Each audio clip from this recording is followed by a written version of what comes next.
நீங்கள் டிவிகேல தானே இருந்தீங்க, டிவிகேலேருந்து இங்கே ஒரு ரீசன் இதானா? டிவிகேல இருந்து அவர் கூட தான் இருந்தார், இல்லைன்னு சொல்லலை. இப்போ ஒரு புதுசாக நிறைய பேர் புதுசாக உள்ள நுழைஞ்சிட்டு இருக்கிறாங்க சார். இப்போது குறிப்பாக அவங்க அப்பா ஒரு கட்டத்தில் ஓரங்கட்டப்பட்டார், அவங்க தாயார் ஓரங்கட்டப்பட்டாங்க. அதேமாதிரி பலர் முக்கியமான அவங்க சூழ்நிலையில் அவங்க தாய் மாமன் அங்கே இல்லை, ரசிகர் மன்றத்தில் தலைவராக இருந்த ஜெயசீலன் இல்லை, மாநில ரசிகர் மன்ற செயலாளராக இருந்த ரவிராஜா வெளியே தள்ளப்பட்டார். இப்படி அவங்க கூட உண்மையாக உழைத்தவங்க யாருமே அங்கே இல்லை சார். அதே போல் இப்போ நமக்கு வந்து புலிங்கிற ஒரு திரைப்படத்து மூலமாக நமக்கு அவருக்கு ஒரு சின்ன கருத்து வேறுபாடை உருவாக்கி அவருக்கு முதன்மை தளபதியாக இருந்தது நான் தான், அவங்க அப்பாவுக்கு அடுத்தபடியாக. ஆனால் ஓரங்கட்டப்படும் போது நம்மளும் மனுஷன் தானே, நம்மளும் உழைச்சி அடுத்தவங்களுக்கு மற்றவங்களுக்கெல்லாம் உழைக்கணும், மற்றவங்களுக்கெல்லாம் சர்வீஸ் பண்ணுங்கும் போது ஒரு அங்கீகாரம் இல்லைங்கும் போது நம்ம அவமானப்படுத்தப்படுறோம். இப்போ ஒரு உதாரணத்துக்கு சொல்ல போனால் பலர் அவங்க கூட இருந்தவங்களில் நான் சொல்வது மாநில தலைவர்கள் முதல், இப்போ ஒரு உதாரணத்துக்கு வைஷ்ணவிங்கிற ஒரு பெண், அவங்க ஒரு பெண்கள்லாம் அன்றைக்கி அரசியலுக்கு வரதே ரொம்ப கஷ்டம் சார். அவங்கெல்லாம் அரசியலுக்கு வரும்போது அவங்கள புண்படுத்துறது, அவங்கள ஏளனமாக பேசுறது, அவங்கள வெளியே தெளிகிற ஒரு குறிப்பிட்ட ஒரு நாலு ஒரு மாபியாக்கள் மாதிரி.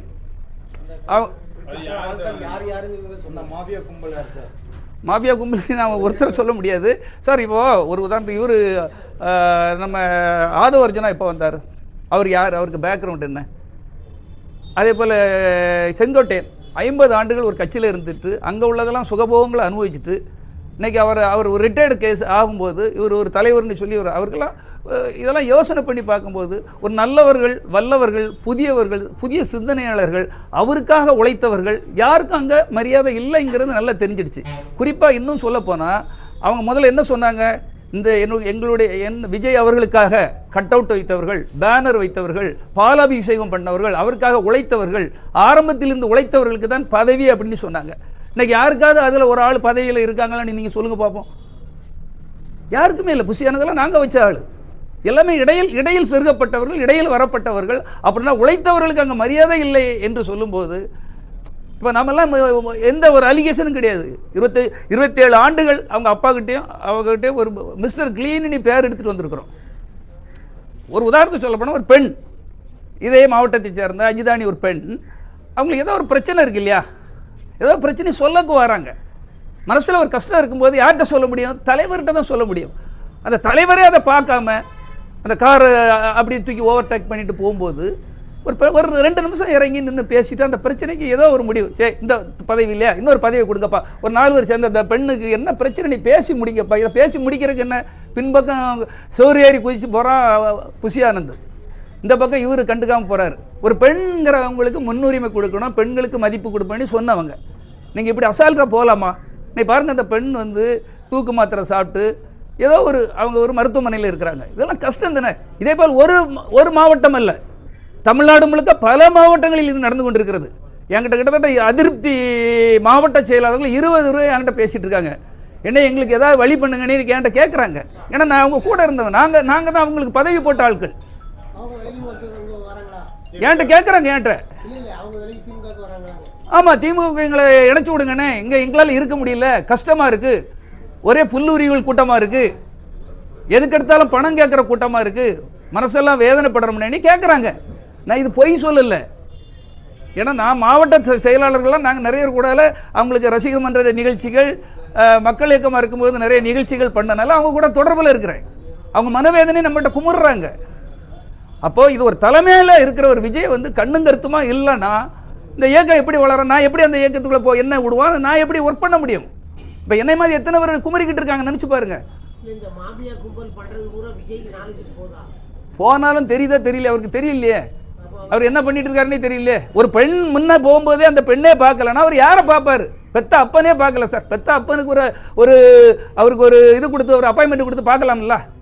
அவர் என்ன துரோகம் பண்ணிடுவார் உனக்கு? அப்போது ஏதோ ஒரு இதில் அவர் தான் எங்கேயோ போயிட்டு இருக்கோம். ஒரு நடிகருங்கிற மமதையில் நான் உச்சத்தில் இருக்கேன், நான் உயரத்துக்கு போயிட்டேன். உச்சத்துக்கு வர்றதுக்கு எத்தனையோ பேர் உழைச்சிருக்காங்க அவர் கூட. என்னைக்காவது ஒரு நாள் சொல்லியிருக்காரா?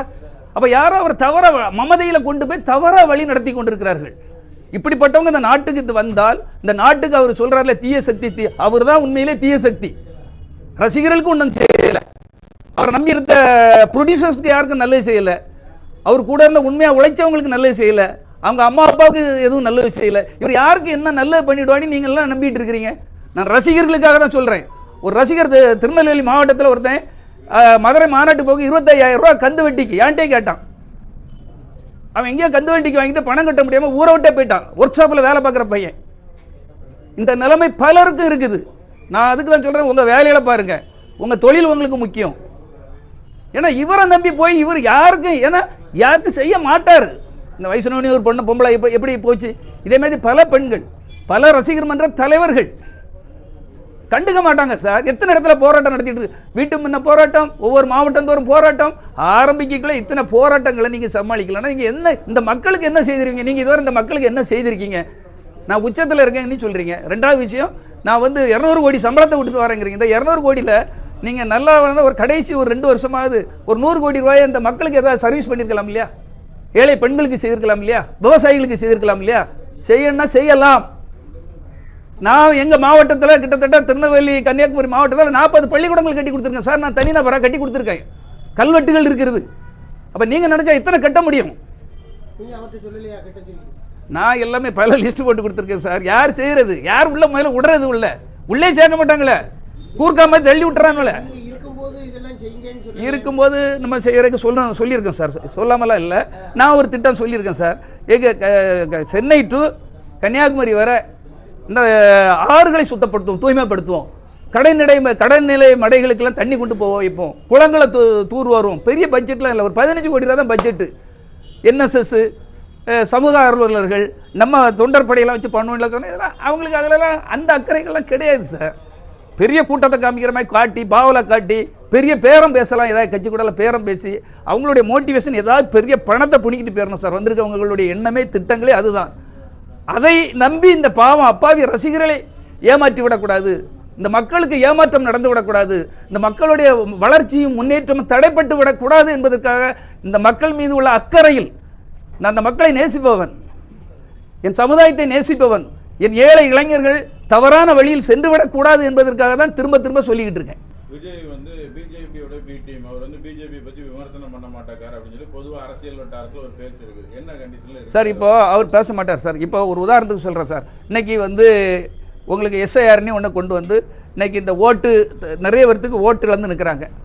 இப்போ திரும்ப அந்த ஓட்டுக்கு நீங்கள் ஃபார்ம் ஃபில் பண்ணி திரும்பவும் கொடுக்க ஒரு வாய்ப்பு கொடுத்துருக்காங்க. 2 நாட்கள் கொடுத்துருக்காங்க. இன்றைக்கி அவங்கெல்லாம் எங்கே போயிருக்காங்க? மாவட்ட செயலாளர் கூட சுற்றுலா போன மாதிரி மலேசியாவுக்கு போயிருக்காங்க. எங்கே? ஜனநாயகன் படத்துக்கு, ஆடியோ வெளியீட்டுக்கு. இன்னைக்கு இங்கேருந்து பார்க்கணுமா பார்க்க வேண்டாமா சார்? ஒவ்வொரு பூத்து கமிட்டி முதல் அத்தனையிலே மற்ற கட்சிகள்லாம் அதை கண்ணும் கருத்துமாக பார்க்குறாங்க. எஸ்ஐஆரில் விடுபட்ட வாக்காளர்களை எப்படி உள்ளே சேர்க்கலாம், என்ன மிஸ்டேக் நடந்திருக்குன்னு எல்லா கட்சிக்காரங்களும் கண்ணும் கருத்துமாக பார்க்கும்போது இவர் ஒரு பெரிய கட்சி நடத்துகிறவருடைய ஆட்கள், மாநில செயலாளர்கள், மாவட்ட செயலாளர்கள் எல்லாருமே எங்கே? மலேசியாவுக்கு போயிருக்காங்க. இந்த கட்சி எப்படி எதை நோக்கி போயிட்டு இருக்குன்னு நினைக்கிறீங்க?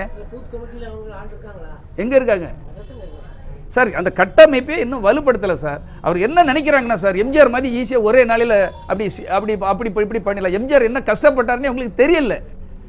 எம்ஜிஆர் என்ன அடித்தளம் வச்சார், என்ன ஒரு நடிகர் அவர் சிஎம் ஆகிட்டார் இல்லையா, ஏன் இவர் ஆகுனா என்ன? அப்படி ஒரு திட்டத்தில் அவங்க இருக்கிறாங்க.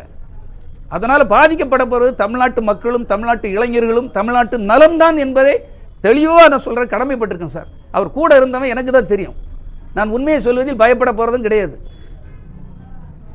ஆனால் அவருக்கு கூட்டங்கள் தொடர்ச்சி எங்கே போனாலும் கூட்டங்கள் வருது. காவல்துறை தான் கட்டுப்படுத்துவதோட கூட்டங்கள் வந்துக்கிட்டு தான் இருக்குது. அவருக்கு தமிழ்நாட்டில் எத்தனை சதவீதம் வாக்குகள் வாங்குவார் சார்? கூட்டம் வரதை வச்சு ஒரு நடிகர் பெரிய நடிகர்னு நீங்கள் சொல்ல முடியாது சார். அதாவது நான் இப்போ இடையில சினேகாவுக்கு ஒரு ஃபங்க்ஷன் நடந்தது சார், வந்தேன். சுற்று பகுதி அவ்வளோத்தையும் அடைச்சி போட்டிருக்காங்க, எல்லாமே டிராஃபிக் ஜாம்.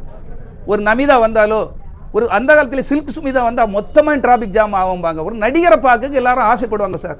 உதாரணத்துக்கு கேட்க போனால் நீங்கள் கரூர் சம்பவத்தில் இறந்தது 41 பேரில் 39 பேர் யார்? பப்ளிக். ஒரு நடிகர் வந்தால் எல்லா கட்சிக்காரங்களையும் அப்பா நான் பார்க்கணும், திமுக காரங்க அவங்க வீட்டு பிள்ளைகளும் பார்க்கும், பிஜேபிக்காரங்க வீட்டு பிள்ளைகளும் பார்க்கும், காங்கிரஸுக்காரங்க கட்சிக்காரங்க வீட்டு பிள்ளைகளும், எல்லா வீட்டு பிள்ளைகளும். அதுவும் மட்டுமில்ல, கரூரில் நடந்ததெல்லாம் கூட்டத்துக்கு காரணம் சாதாரண ஒரு மக்களுக்கு செய்த துரோகம் கிடையாது சார். நீங்கள் 3 மணிக்கு வருவேன்னு சொல்லி ப்ரெஸ் மீட் பண்ணியிருக்கீங்க புஷி ஆனந்த். ஆனால் நீங்கள் வந்தது 7 மணிக்கு.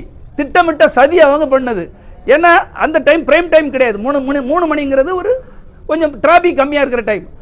6 மணி 7 மணி தான் நினச்சி பாருங்க.